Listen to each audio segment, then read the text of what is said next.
I really like the idea of Greater Idaho. I wish more states would, on the West Coast, hop along with this idea, or maybe out in the East, a bunch of other states, like, because we all know upstate New York City is a different fucking animal, okay? And then you go upstate a little bit, and it's a ruby red state. There's a bunch of breakdowns of the way that different political persuasions of the different counties and the different states, how that breaks down, and it really just looks like a cancerous lung, if you may. I apologize for the analogy, but there's just the little black spots that are all along it. But for the most part, it's mostly healthy. But wherever you have the little dots, that's where you have your little democratic enclaves. And they seem to match up perfectly with the larger cities. And outside of that, the states, yeah, they're pretty much just leave me alone. I'll farm. I'll do my job. Just get the fuck out of my way. And I can do what's best for me and my family. And that's what the Greater Idaho Project, for all intents and purposes, a little bit less verbose than that and a little bit more specific in other details. That's what it is. Oregon, outside of Portland, is a very red state. Washington, outside of Seattle, is a very red state. Idaho is right there. I think like 2 counties ended up going blue for them. Northern California is a different animal than Southern California. Okay? And if you want the lung analogy, and because Nancy Pelosi is from there, we'll just use the liver analogy for California. You got the big old fucking bumps up there in San Francisco and Los Angeles. Other than that, they're still a Reagan state. So, Northern California wants to fuck off and join the Greater Idaho Project.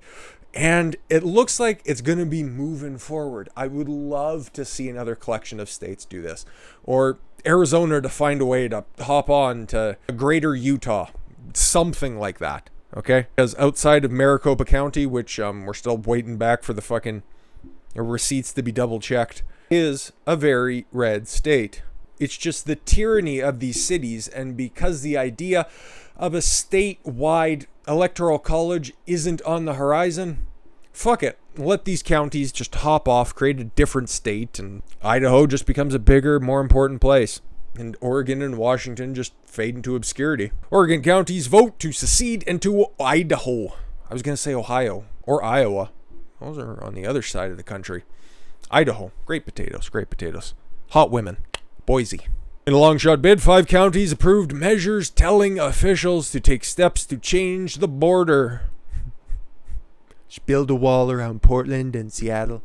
Several counties in Oregon on May 18th voted to consider joining the state of Idaho, which is part of a long-shot movement to break away from the state that has long been dominated by politicians in Portland.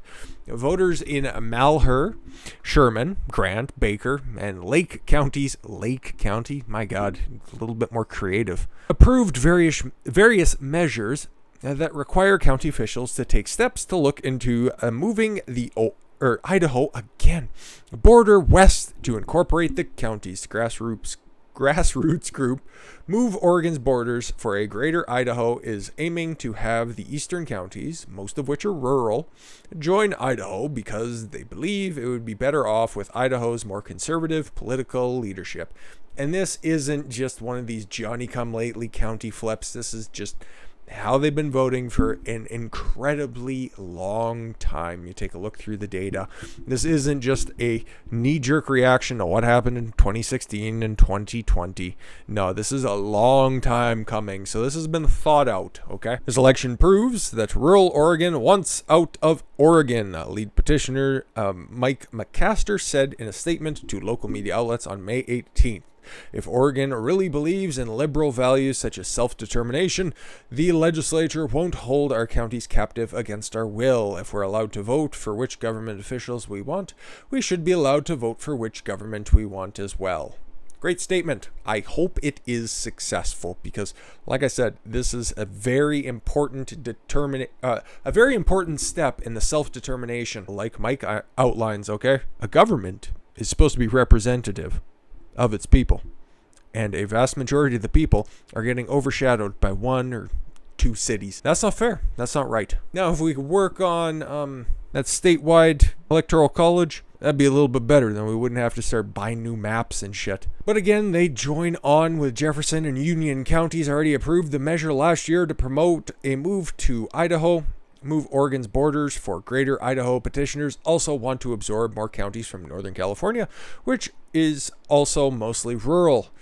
Idaho Governor Brad Little, a Republican, told Fox News that last year that some Oregonians are looking to Idaho fondly because of our regulatory atmosphere and our values. They're our guys.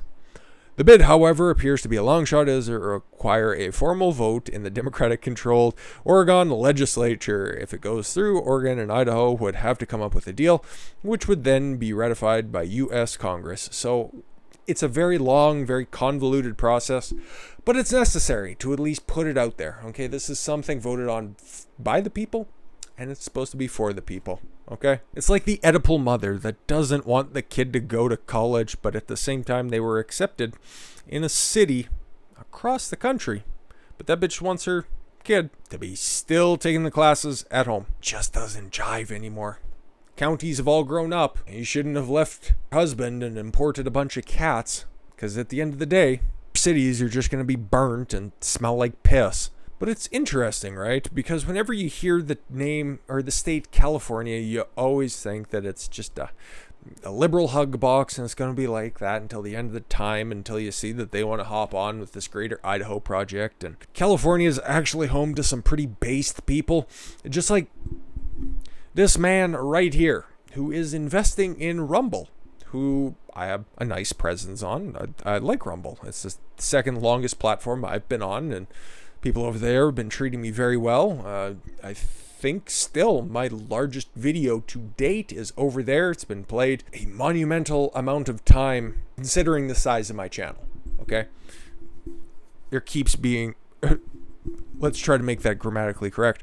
There continues to be a steady growth over there. The quality of conversation is very good over there. I like the platform, and I like to see that a man of this stature, the founder of PayPal, after all, before PayPal became just a ideological gatekeeper of sorts, where if you don't vote the right way, if you don't say the right things, you are going to find yourself on the outside looking in, just holding a whole bunch of transaction receipts and not being able to cash them in.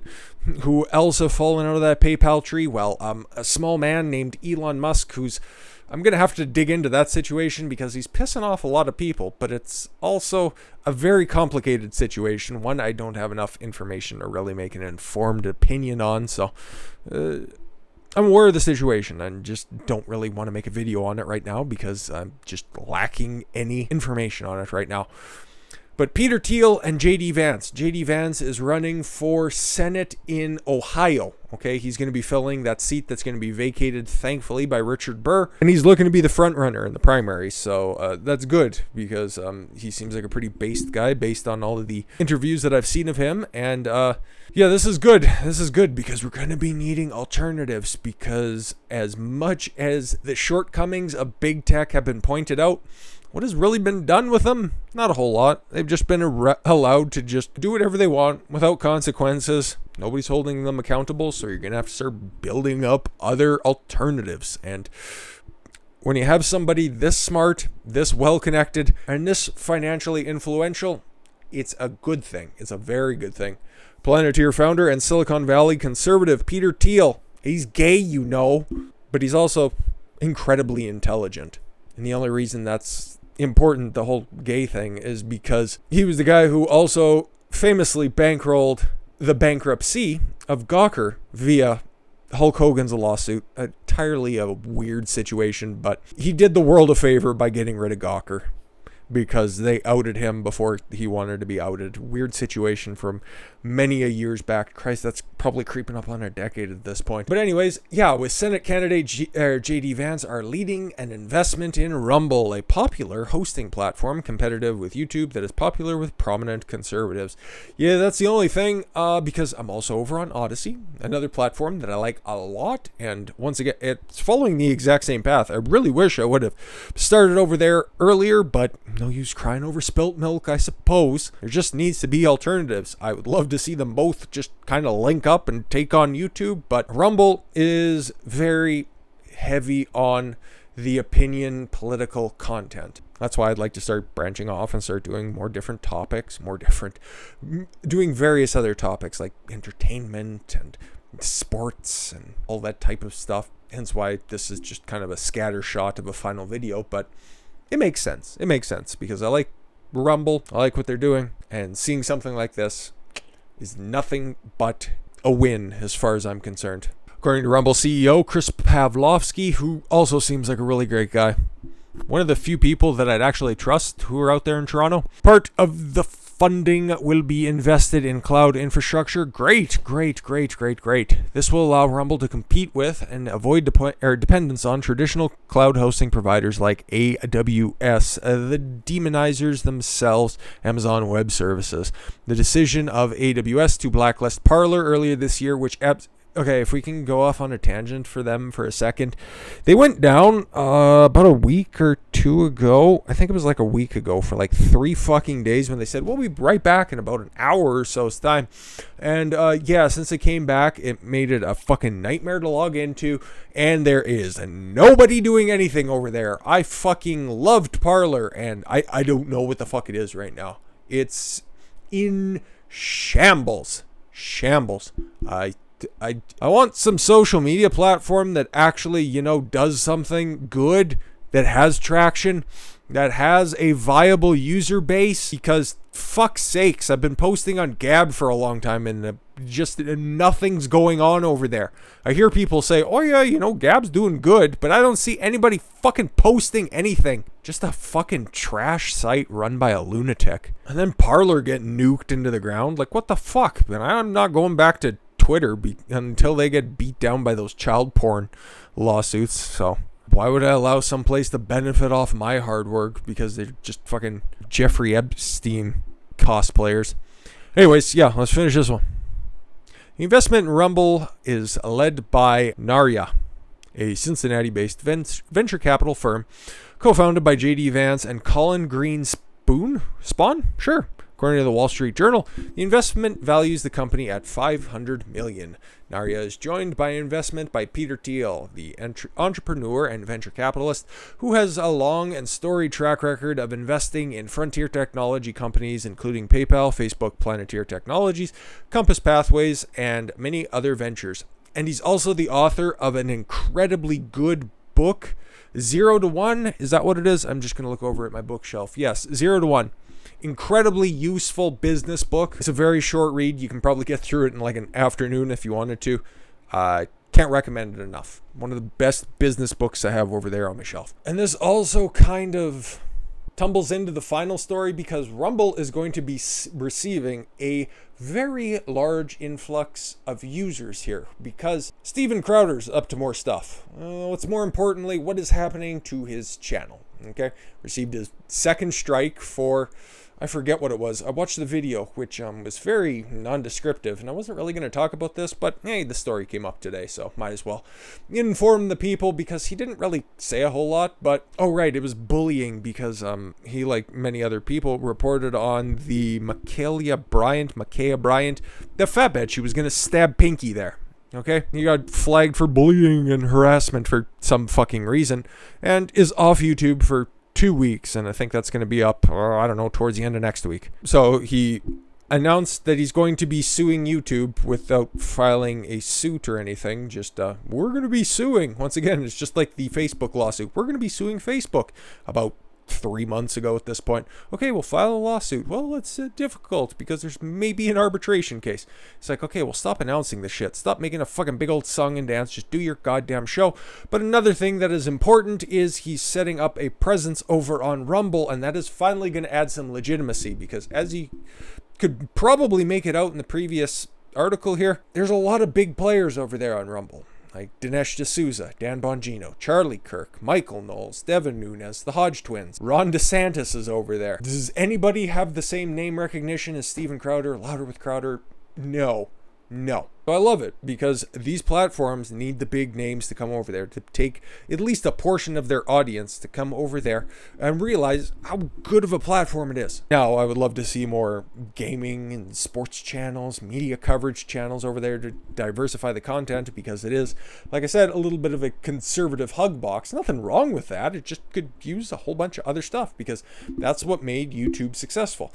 Being just a commentary chat or a commentary website didn't lead to the rise of YouTube, didn't lead to Google's acquisition of the company in 2006, 2008, something like that. Made it the second largest website online, only second to Google itself. It wasn't just people bitching about politics. It wasn't just people pointing out the plot holes in all of the Democrats' plan, or the actual holes in their masks. No, it was a whole host of commentary. It was a whole host of gameplay. It was a whole host of breaking down videos. It was a whole bunch of idiots just dancing stupidly. Because for how long was the biggest video on YouTube the history of dance? Then it was some shitty fucking music video.